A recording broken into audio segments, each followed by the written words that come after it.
नमस्कार, मैं हुसूम खान। दिन भर की खबरों में सबसे पहले डालते नजर आज के मुख्य समाचारों पर। 2 अलग अलग हादसों में 5 युवकों की मौत, तेज रफ्तार बनी कार। अखिल भारतीय किसान सभा 16 को करेगी रावसर में चक्काजाम, नकली खाद बीज घोटाले के खिलाफ दर्ज कराएंगे विरोध। हनुमानगढ़ के महेश रोहा ने देश भर में पहली रैंक की हासिल। नीट 2025 के परीक्षा परिणाम में 720 में से 686 मार्क्स के साथ किया टॉप। अहमदाबाद विमान हादसे में मेडिकल छात्र की मौत, देरीवंगा के डॉक्टर मानव भादु का अंतिम संस्कार। अब खबरें विस्तार से। सड़क हादसे में 3 युवकों की मौत हो गई। तेज रफ्तार कार की आमने सामने भिड़ंत संगरिया से हनुमानगढ़ आ रहे ट्रक से हुई। ट्रक टक्कर इतनी जबरदस्त थी कि कार के परखच्चे उड़ गए। हादसा संगरिया थाना क्षेत्र के नगराना टोल नाके के पास शुक्रवार रात को हुआ। संगरिया सीओ करण सिंह ने बताया कि कार सवार तीनों युवक हनुमानगढ़ से संगरिया की ओर जा रहे थे। टक्कर के बाद कार ट्रक के नीचे बुरी तरह फंस गई।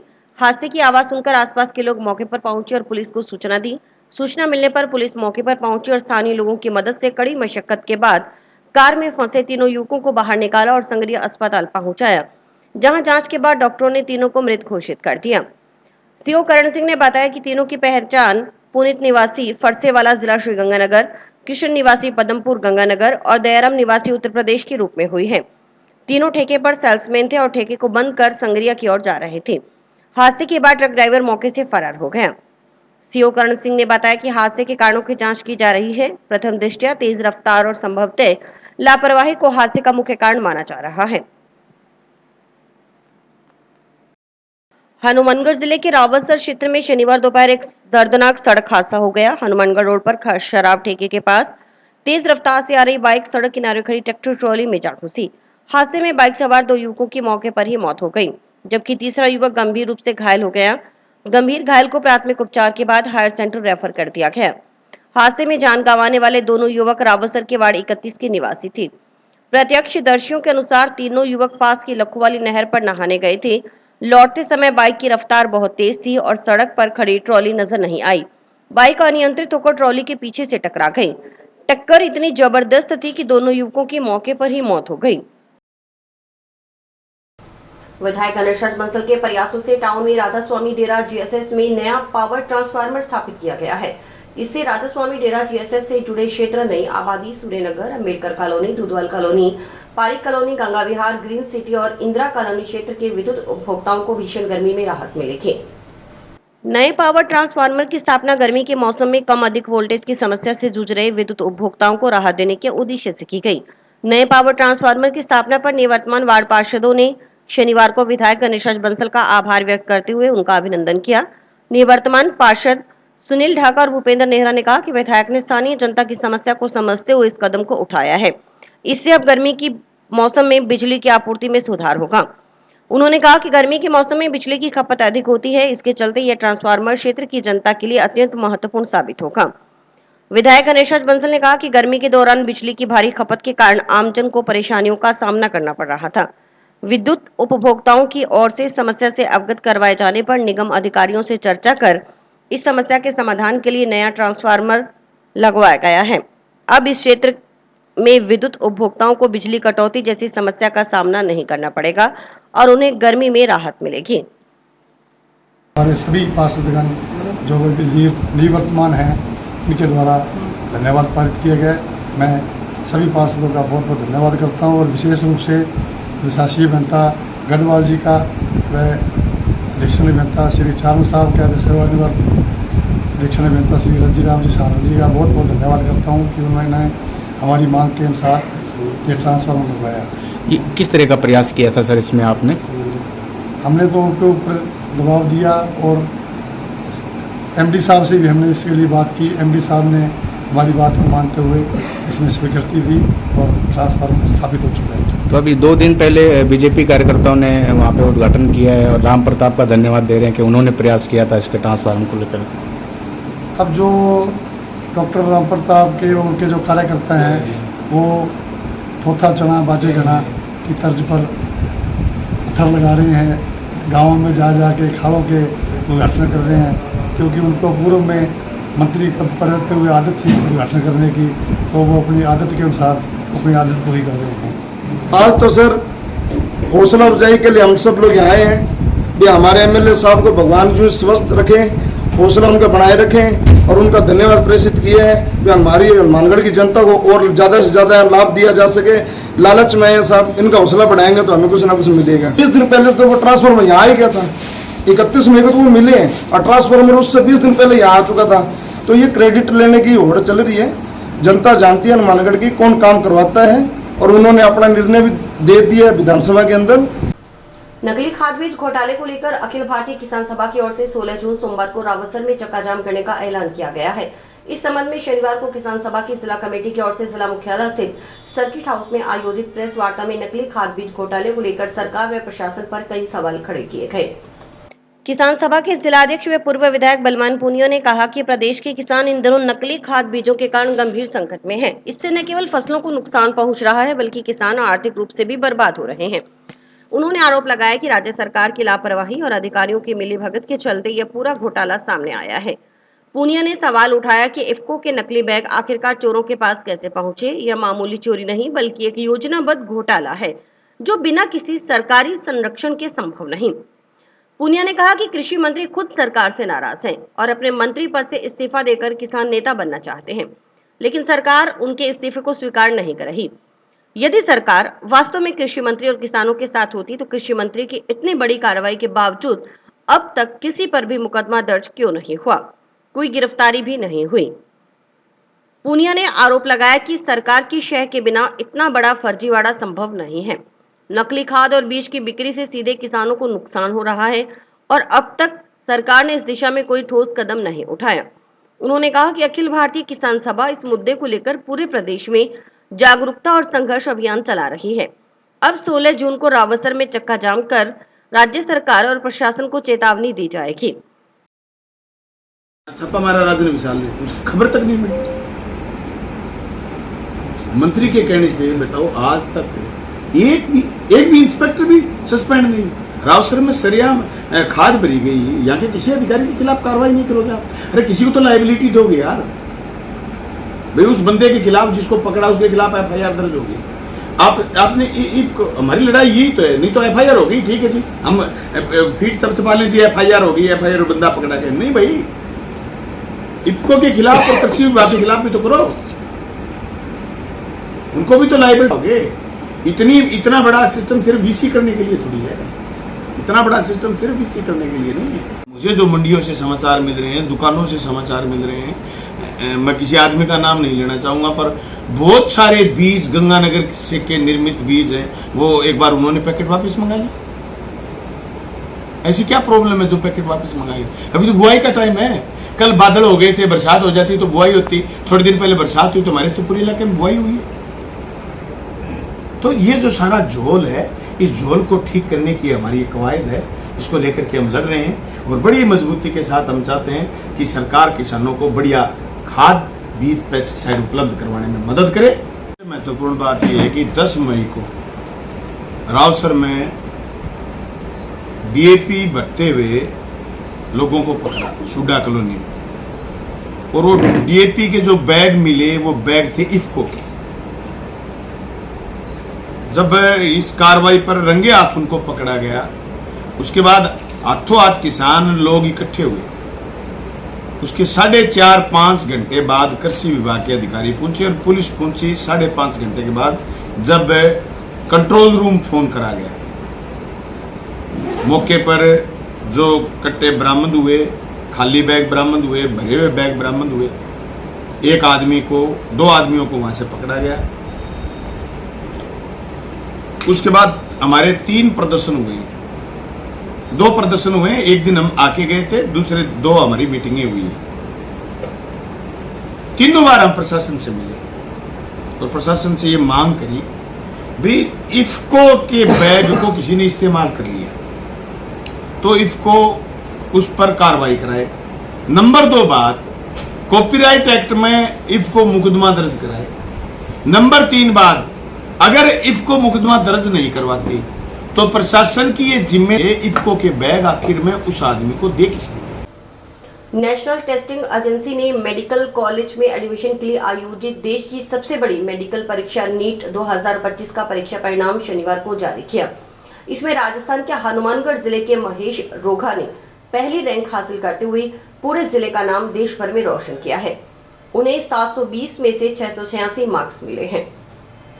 महेश रोगा मूलतरू नौहर के निवासी हैं। उनकी माता हेमलता व पिता रमेश कुमार तृतीय श्रेणी सरकारी शिक्षक हैं और फिलहाल गांव डबली राठान में रह रहे हैं। हनुमानगढ़ जंक्शन के सुरेशिया में महेश का ननिहाल है। महेश ने सीकर के प्रतिष्ठित गुरु कृपा कोचिंग संस्थान से तैयारी की और पहले प्रयास में ही देश भर में टॉप किया। महेश की सफलता के साथ ही हनुमानगढ़ एक बार फिर देश भर में चर्चा में आ गया है। महेश की इस उपलब्धि ने न सिर्फ उनके परिवार को गौरवान्वित किया बल्कि राजस्थान के हजारों छात्र छात्राओं के लिए प्रेरणा का काम भी किया है। नीट यूजी 2025 का परिणाम जारी होने पर महेश रोघा के टॉप करने की खबर मिलते ही उनके परिजनों व रिश्तेदारों में खुशी की लहर दौड़ गई। रिश्तेदारों के अलावा शुभ चिंतकों का उनके निवास पर जमावड़ा लग गया। सभी ने केसवानी परिवार को उनके बेटे की सफलता के लिए बधाई देते हुए महेश रोघा को शुभकामनाएं प्रेषित की। महेश रोघा का कहना है कि उन्होंने सोशल मीडिया से दूरी बनाकर नियमित अध्ययन किया और पिछले 2 सालों से कोटा में रहकर नीट की तैयारी की। वे आगे एम्स दिल्ली से MBBS करना चाहते हैं। गौरतलब है कि नीट यूजी परीक्षा 4 मई को देश भर के 5000 से ज्यादा सेंटर पर हुई थी। 22.76 लाख कैंडिडेट्स ने नीट यूजी के लिए रजिस्ट्रेशन किया था। इसमें 13.76 लाख छात्राएं और 9.98 लाख छात्र शामिल थे। इनमें से 20.8 लाख कैडेट्स ने इस परीक्षा में शामिल हुए। इस परीक्षा को क्लियर करने वाले स्टूडेंट्स को मेडिकल कॉलेजों में MBBS कोर्सेज में सीधा प्रवेश मिलेगा। आज बड़े ही परम हर्ष से आपको बताते हुए हमें खुशी हो रही है कि हमारे झूलेलाल मंदिर के अहम सेवादार भाई रमेश कुमार जी के सुपुत्र महेश कुमार ने पूरे इंडिया लेवल पे नीट की परीक्षा में फर्स्ट ग्रेड में वो पास हुए हैं। उनकी इस उपलब्धि से पूरा समाज गौरवान्वित है और पूरे समाज के अंदर खुशी की एक अजब ही लहर है। वो सरकारी अध्यापक है, दोनों ही, पिताजी भी सरकारी अध्यापक है, माताजी भी सरकारी अध्यापक है। उनकी पोस्टिंग डबली राठान है। जिला कलेक्ट्रेट परिसर में शनिवार सुबह श्रमदान किया गया। इस मौके पर आयोजित कार्यक्रम में जिला कलेक्टर कानाराम, अतिरिक्त जिला कलेक्टर उमेदी लाल मीणा, उपखंड अधिकारी मांगीलाल, नगर परिषद आयुक्त सुरेंद्र यादव, भाजपा के पूर्व जिलाध्यक्ष देवेंद्र पारिक, भाजपा नेता अमित सहू मंचासीन रहे। अधिकारियों व जनप्रतिनिधियों ने जिला कलेक्टर के नेतृत्व में कलेक्ट्रेट परिसर स्थित ज्ञानोदान पार्क पंच गौरव में श्रमदान के रूप में साफ सफाई कार्य किया। पार्क में उगे झाड़ झंखाड़ को हटाया। जिला कलेक्टर व एडीएम ने स्वयं प्लास्टिक आदि एकत्रित कर जगह को साफ किया, साथ ही फावड़ा चलाया। इसके बाद पक्षियों के लिए पेड़ों पर परिंदे बांधे। इस मौके पर आयोजित कार्यक्रम में जिला कलेक्टर कानाराम ने कहा कि जिला कलेक्ट्रेट परिसर में श्रमदान कार्यक्रम एक प्रतीकात्मक है। इसके जरिए यह संदेश देने का प्रयास है कि अधिकारी कर्मचारी अपने कार्यालयों में श्रमदान कर उसे व्यवस्थित तरीके से साफ सुथरा रखें। उन्होंने कहा कि भावी पीढ़ी के लिए जल संरक्षण बेहद जरूरी है। इसके लिए शुरू किए गए वंदे गंगा जल संरक्षण अभियान में हनुमानगढ़ जिला लगातार अच्छा कार्य कर रहा है। जिले में अलग अलग जगहों पर जाकर जिला व ब्लॉक स्तरीय कार्यक्रम किए जा रहे हैं। इसी कड़ी में श्रमदान कार्यक्रम आयोजित किया गया है। अगर हम थोड़ा सा भी समय निकालें और अपने अपने कार्यालयों में खुद श्रमदान करें तो यह हमारे स्वास्थ्य, पर्यावरण के लिए तो अच्छा है ही, स्वच्छता और श्रमदान का सामाजिक संदेश भी जाता है। एडीएम उमेदी लाल मीणा ने बताया कि श्रमदान अभियान के जरिए यह संदेश देने का प्रयास है कि प्लास्टिक मुक्त राजस्थान बनाया जाए। भारत के नागरिक के रूप में अपनी जिम्मेदारी को निभाएं। उन्होंने जल संरक्षण के लिए राज्य सरकार की ओर से चलाए जा रहे वंदे गंगा जल संरक्षण अभियान को भी अपनी तरह का अनूठा बताते हुए कहा कि जल के संरक्षण के लिए चलाए जा रहे अभियान के तहत विश्व योगा दिवस पर प्रतिदिन की कार्य योजना जिला प्रशासन की ओर से बनाई गई है। ये सुबह वाला कार्यक्रम एक सिंबॉलिक है। जैसा आपको कन्वे किया है, आज सभी अपने जितने भी कार्यालय हैं उनके में आप दिन भर श्रमदान और स्वच्छता का मैसेज देंगे, अच्छे से इसको एग्जीक्यूट करेंगे। सैटरडे दिन इसीलिए चुना है ताकि राजकार्य नहीं है और हम लोग अपने कार्यालय को बहुत ही व्यवस्थित तरीके से जो है साफ सुथरा कर सकते। तो इसके बाद आप अपने अपने कार्यालय पर फोकस करें, उसमें साफ सफाई करें। तो लगातार ये अभियान में हमारा जिला काफी अच्छा कर रहा है। अलग अलग जगह पे जाकर हम लोग जिला स्तरीय, ब्लॉक स्तरीय प्रोग्राम कर रहे हैं और उस कड़ी में आज का जो डेडिकेशन है वो प्योरली ऑफिस और हमारे जो सार्वजनिक प्लेस है वहाँ पे है। जैसा कि आप आज आपको विदित है कि जिला कलेक्टर महोदय के नेतृत्व में जिला कार्यालय में जो ग्रामोत्थान पार्क है, जिसे अब हमने पंच द्वारों का रूप दिया है, उसका और कलेक्ट्रेट के सामने जो पार्क है इसका श्रमदान के रूप में सफाई किया है और पक्षियों के लिए परिंदे बांधकर उनको पानी पीने की इस गर्मी के सीजन में व्यवस्था की गई है। आज पर्यावरण को लेकर जिला प्रशासन द्वारा एक श्रमदान का कार्यक्रम रखा गया, जिसमें परिंदे बांधे गए, स्वच्छता का अभियान चलाया गया। तो ये तो सिंबॉलिक था, लेकिन हम सब नागरिक और हम सब लोगों का दायित्व है कि पर्यावरण को बचाएं, जल को बचाएं और प्लास्टिक मुक्त हनुमानगढ़ बनाने के लिए हम सब सहयोग करें। और जल जंगल बचेगा, ये प्रकृति बचेगी, तो ही एक शुद्ध वातावरण हम सबको एक अच्छे जीवन यापन के लिए मिलेगा। आगरा निवासी विशेष योग्यजन वासुपुत्र दिनेश कुमार प्रदूषण रोकने व पृथ्वी बचाने का संदेश देने के मकसद से साइकिल पर भारत भ्रमण पर निकले हैं। इसके साथ ही उनकी साइकिल यात्रा विशेष योग्यजनों को समर्पित है। राइडर वासु का शनिवार को हनुमानगढ़ पहुंचने पर जंक्शन के हाउसिंग बोर्ड कॉलोनी में स्थानीय नागरिकों की ओर से माला पहनाकर स्वागत किया गया। राइडर वासु ने बताया कि वे 2 जून को आगरा से भारत भ्रमण के लिए निकले। वे अब तक 750 किलोमीटर का सफर तय कर हनुमानगढ़ पहुंच चुके हैं। वे हनुमानगढ़ से होते हुए पंजाब के भटिंडा जाएंगे। वासु के अनुसार इतना कदम उठाने के बाद उन्हें अब तक के सफर में कई कठिनाइयों का सामना करना पड़ा है। कभी रात्रि 2 बजे रास्ते में सोने के लिए जगह मिली, दुकान, पेट्रोल पंप, होटल से लोगों ने धक्के मारकर भगाया। वे बिना रुपयों के पूरे देश के भ्रमण के लिए निकले हैं और खुद 55% विकलांग हैं। उन्होंने कहा कि अगर हम पर्यावरण को सही नहीं कर सकते तो पर्यावरण को खराब करना का भी हमारा कोई हक नहीं बनता।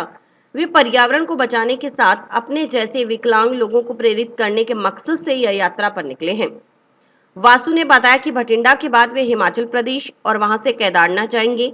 उन्होंने अन्य लोगों को भी साइकिल चलाने का संदेश दिया। इस मौके पर मौजूद लोगों ने विशेष योग्यजन होने के बाद वासु के हौसले की दाद देते हुए शुभकामनाओं सहित आगामी गंतव्य स्थान के लिए रवाना किया। और मैं 2 जून को आगरा से भारत भ्रमण के लिए निकला हूं और आज जैसे कि मैं आया हूं हनुमानगढ़ और मैं अभी तक राजस्थान से आगरा से राजस्थान तक अपना सफ़र 700-750 किलोमीटर का सफ़र तय करके मैं हनुमानगढ़ आ चुका हूं और आज मैं निकल रहा हूं हनुमानगढ़ से भटिंडा पंजाब के लिए।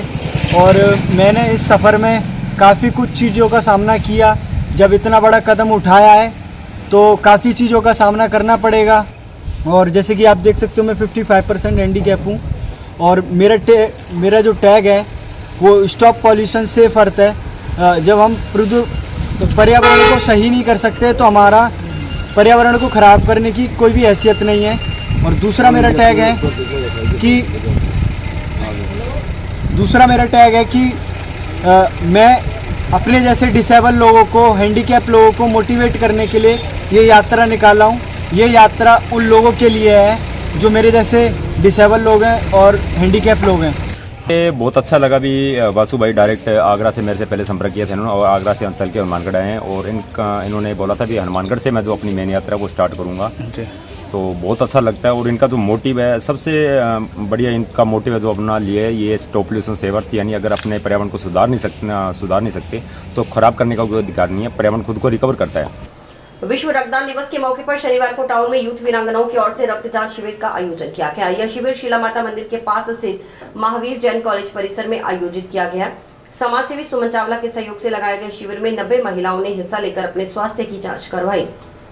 शिविर में मुख्य अतिथि सुमन चावला व विशिष्ट अतिथि अनिल जैन थे। रक्त की जाँच चावला नर्सिंग होम के लैब टेक्नीशियन राकेश बेनीवाल और बाबू की ओर से की गई। जाँच के दौरान महिलाओं की खून की विभिन्न बीमारियों जैसे हीमोग्लोबिन की मात्रा, शुगर, थायराइड, कैल्शियम, विटामिन की कमी जैसी स्वास्थ्य समस्याओं की पहचान की गई। जांच के पश्चात सभी महिलाओं को उनके स्वास्थ्य से जुड़ी रिपोर्ट और परामर्श भी दिया गया। यूथ वीरांगना ऐशना कामरा ने बताया कि इस शिविर का मुख्य उद्देश्य महिलाओं को स्वास्थ्य के प्रति जागरूक करना और समय रहते संभावित रोगों का पता लगाकर उनका उपचार सुनिश्चित कराना था। उन्होंने बताया कि यूथ वीरांगनाएं समाज सेवा के क्षेत्र में लगातार सक्रिय हैं। उनका उद्देश्य महिलाओं को सशक्त और आत्मनिर्भर बनाना है। इसी क्रम में निःशुल्क सिलाई केंद्र, ब्यूटी पार्लर प्रशिक्षण, मेहंदी सिखाने के केंद्रों का संचालन किया जा रहा है। इसके अतिरिक्त जरूरतमंद परिवारों की बच्चियों की शादी में आर्थिक सहयोग, दवाइयों की उपलब्धता और अन्य सामाजिक कार्यों में भी सक्रिय भूमिका निभाई जा रही है। यूथ वीरांगनाओं द्वारा ये कैंप लगाया गया और कैंप बहुत ही अच्छा चल रहा है और मैंने भी यहाँ आके चेकअप करवाया, मुझे भी बहुत अच्छा लगा और यूथ वीरांगना ऐसे ही कार्य करती रहे। समाचार अभी और भी हैं, देखते रहिए स्काई चैनल। नमस्कार दोस्तों, मैं डॉक्टर निधि डोंगरवाले फोकस नागपाल आई हॉस्पिटल से, जो 40 साल से आंखों की बहुत अच्छी सर्विस दे रहा है। आपको ये बताते हुए मुझे खुशी हो रही है कि अब चश्मा निकालने का ऑपरेशन जो लेजर द्वारा किया जाता है, जिसे लेसिक कहते हैं, वो यहाँ पे शुरू हो चुका है। लेसिक यानी लेजर द्वारा आपके आँख का चश्मे का नंबर हटाया जाता है। ये चश्मे का नंबर हटाने के लिए लेज़र किरणों का प्रयोग किया जाता है। हमारे यहाँ हनुमानगढ़ में आधुनिक तकनीक की मशीनें हैं जो FDA अप्रूव्ड है, जो आपकी आंखों के लिए बहुत सुरक्षित है। बिना नुकसान के आपका चश्मे का नंबर हट जाएगा। लेसिक ऑपरेशन से मरीज़ को घबराने की कोई ज़रूरत नहीं है, क्योंकि इस ऑपरेशन में आपको आँख में कोई टीका लगवाने की ज़रूरत नहीं है।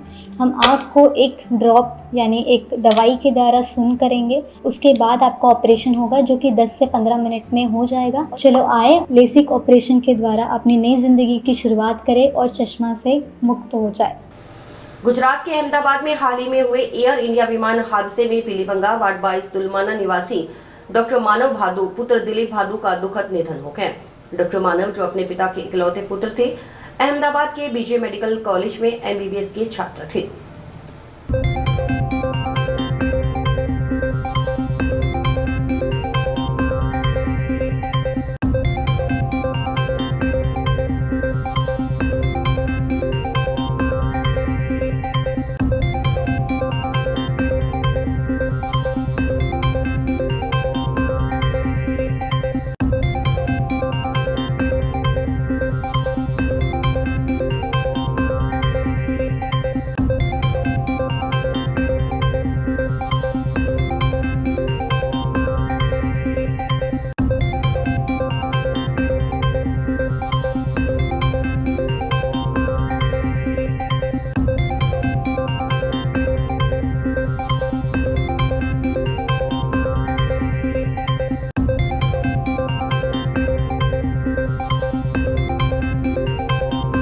पीलीभंगा कस्बे के रहने वाले 19 वर्षीय श्री मानव भादु अहमदाबाद में मेडिकल कॉलेज में अध्ययन कर रहे थे। 19 वर्षीय थे ये। अगस्त 2024 से वहाँ अध्ययनरत थे। इस विमान हादसे में वो मेडिकल कॉलेज परिसर में ही थे। इसमें उनकी भी बड़े दुखदपूर्ण तरीके से मौत हो गई। आज उनका पीलीभंगा में उनके निवास पर पार्थिव शरीर हो चुका है, उसका भी अंतिम संस्कार किया जाएगा, जिसके लिए पुलिस और प्रशासन की तरफ से हम लोग जा रहे हैं और हम सभी उनके परिवार को इस दुख को सहन करने की प्रभु शक्ति दे, उनके साथ हैं। और उनके पिताजी रावतसर में HDFC बैंक में मैनेजर है। अभी अंतिम संस्कार किया जाएगा। ये एक दुखद घटना है और ईश्वर से प्रार्थना करता हूँ कि जो भी इस दुर्घटना में संसारिक लीला छोड़ के गए, उन सबको भगवान अपने चरणों में स्नान दें और उनके परिवार को हर प्रकार से विरासत रहे बच्चे। क्योंकि जो मानव भादु वार्ड नंबर 22 पीलीभंगा के श्री दिलीप जी भादु के लड़के हैं, जो उनके पिताजी बैंक के एम्प्लॉइज है और बड़ी मेहनत करके, एक छोटा पुत्र था, बड़ी मेहनत करके बच्चे को पढ़ाया। बच्चा होनहार था और अहमदाबाद में मेडिकल कॉलेज में ये अपनी तैयारी कर रहा था और चंद दिनों में ये डॉक्टर बन करके क्षेत्र की सेवा करता था। पर ईश्वर को मंजूर नहीं और मैं इस दुख घड़ी भादु परिवार को शांति। एयरफोर्स अकेडमी हैदराबाद में 1 वर्ष की ट्रेनिंग पूरी कर 254 फ्लाई कैडेट शनिवार को फ्लाइंग ऑफिसर कमीशन हुए, जो भारतीय वायुसेना में विभिन्न ब्रांचों का नेतृत्व करेंगे। इनमें हनुमानगढ़ के गांव कोहला निवासी युद्धवीर पुत्र शौकत जाखड़ भी शामिल है। 2 दिवसीय दीक्षांत समारोह कार्यक्रम में भारतीय वायुसेना की ओर से युद्धवीर के परिवार को भी निमंत्रण दिया गया था। इस कार्यक्रम में भारतीय वायुसेना अध्यक्ष AP सिंह मुख्य अतिथि थी। युद्धवीर की सफलता पर पूरे क्षेत्र में खुशी की लहर है। गौरतलब रहे कि युद्धवीर की ओर से 2024 में एयरफोर्स कॉमन एडमिशन टेस्ट व CDS यानी कंबाइंड डिफेंस सर्विसेज की परीक्षा एक साथ उत्तीर्ण की गई थी। डॉक्टर अम्बेडकर अनुसूचित जाति अधिकारी कर्मचारी एसोसिएशन की बैठक शनिवार को जंक्शन के वार्ड 59 स्थित अजा कार्यालय सामुदायिक भवन में संपन्न हुई। बैठक में संगठन की भावी रणनीति, सस्पेंड शिक्षकों की बहाली और संगठनात्मक विस्तार जैसे मुद्दों पर चर्चा की गई। बैठक में मुख्य अतिथि के रूप में अजा के प्रदेशाध्यक्ष एवं सेवानिवृत्त IAS अधिकारी श्रीराम चौरडिया मौजूद रहे।